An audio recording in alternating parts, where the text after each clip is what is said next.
500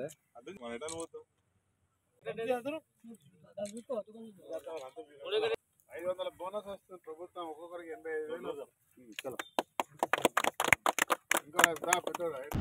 Antargaon గోలివాడలో paddy సెంటర్ను ఈరోజు చివరి ప్రారంభించుకోవడం జరిగింది. అన్ని ప్రాంతాల్లో కూడా ఈ 2 మండలాల్లో ప్రతి ఒక్క రైతు సంతోషంతో ఆనందంగా మేము పండించిన పంటకి ప్రభుత్వం వచ్చినప్పటి నుంచి ఎలాంటి కోతలు లేకుండా మమ్మల్ని ఆదుకుంటా ఉంది. మా జీవితాల్లో వెలుగులు నింపే కార్యక్రమం ఈ ప్రభుత్వం ఒక సంకల్పంగా పెట్టుకుంది. రైతు రుణమాఫీ 2 లక్షల మాఫీ ఇంకా కొనసాగుతూ ఉంది. చిన్న చిన్న ఇబ్బందులు ఉన్న వారికి కూడా అందరూ కూడా దగ్గర సమస్యలు పరిష్కారం చేసి ఈ ప్రభుత్వం ఇప్పిస్తుంది. దానితో పాటు పండించిన ధర పంటకి ఎలాంటి కోతలు లేకుండా, చిన్న అవరోధాలు లేకుండా, ఇవాళ ఇబ్బంది పెట్టకుండా పూర్తి శాతం గింజ వేస్ట్ పోకుండా కొంటా ఉంది. ఇది ఒక అద్భుతమైనటువంటి ప్రభుత్వం.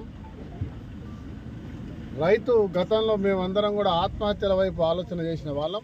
ఈరోజు ఇంకొకరికి సహాయం చేయాలని ఒక ఆలోచన ఈ ప్రభుత్వం కలిగించింది. ఏ రకంగా మేము ఆనందంగా మా యొక్క కృతజ్ఞత చెప్పాలని అర్థం కాలేదనేటువంటి ఒక భావన ప్రతి ఒక్క రైతులు ఈరోజు మేము చూస్తూ ఉన్నాం. స్వయంగా గర్వంగా ఉంది. ఇచ్చిన మాట ప్రకారం రైతు ముఖాన చిరునవ్వు, ఆ రైతు కుటుంబం ఇంకొకరికి అన్నం పట్టే రైతు ఎప్పుడూ మంచిగా ఉండాలి, వారు ఇంకొకరికి సాయం చేసే పరిస్థితి ఉండాలి. దేశ అభ్యున్నతి కొరకి రైతు ఏ రకంగా అయితే మన దేశంలో ఆధారం ఉంటాడో మరి ఈ రాష్ట్రం దాంట్లో ముందడుగు వేస్తుంది. గతంలో ప్రభుత్వం మేమిచ్చిన దాని ప్రకారంగానే మేడిగడ్డ ఏమంటే పంటలు వచ్చినాయి, మా నీళ్ళు ఇస్తేనే వచ్చినాయని చెప్పారు. ఈరోజు మేడిగడ్డ బంద్ అయింది, సుందిల్లా బంద్ అయింది, అన్నారం బంద్ అయింది. ఎక్కడ లేదు. రైతు రైతే. దేవుడిచ్చినటువంటి వనరులతో ఈరోజు కనీవిని ఎరగని రీతిలో భారతదేశంలో అందరికంటే ఎక్కువ పంటను తెలంగాణ రాష్ట్రంలో రైతులు ఈరోజు పండించారు. దాంట్లో సన్నాలు ఎక్కువ పండించారు.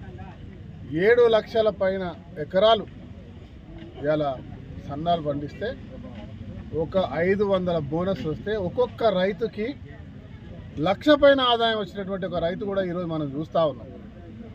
నా ప్రాంతంలో కూడా 85,000 రూపాయలు వచ్చిన ఒక రైతు గర్వంగా చెప్తా ఉన్నాడు. ఇలా రైతు బంధు ఇంకే బంధు వచ్చినా కూడా ఈ రకంగా మాకు లాభం జరగలేదు, కోతలు లేకుండా ఏవి లేకుండా ఇలా 85,000 లాభం బోనస్ వచ్చిందంటే ఇదొక అద్భుతం, ఊహించనిది. దేవుడు వచ్చి స్వయంగా వరాలు ఇచ్చినట్టుగా ఉంది అనేటువంటి ఒక భావన ఇలా రైతుల్లో కనబడుతుంది. ఆనందం, నాకు పూర్తి విశ్వాసం ఉంది. ఇదే మాదిరిగా ప్రతి ఒక్క మాటను ఇచ్చిన ప్రతి ఒక్క అంశాన్ని పూర్తి చేస్తూ ముందుకెళ్తా ఉన్నాం. 55,000 మందికి ఉద్యోగాలు ఇచ్చినాం. రేపు పెద్దపల్లిలో 10,000 మందికి ఇస్తూ ఉన్నాం. కాంట్రాక్ట్ కార్మికులకు 50,000 మందికి ఇచ్చినాం. 1,00,000 పైన దాటాం. భారతదేశంలో ఎక్కడ కూడా ఏ ప్రభుత్వం కూడా చేయని పని ఈ రాష్ట్ర ప్రభుత్వం చేసింది.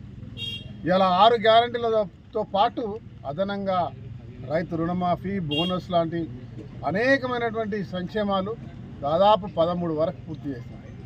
ఇన్ని చేస్తూ ఉంటే మతి స్థిమితం కోల్పోయి ఇలా కేసీఆర్, బీజేపీ ఈ రాష్ట్రం గురించి ఎప్పుడు కూడా పట్టించుకునే వాళ్ళు, ఈ రాష్ట్ర సంక్షేమం గురించి ఆలోచించని వాళ్ళు, రైతులను పూర్తిగా సర్వనాశనం చేయాలని కోరుకున్నటువంటి కేంద్ర ప్రభుత్వం ఈరోజు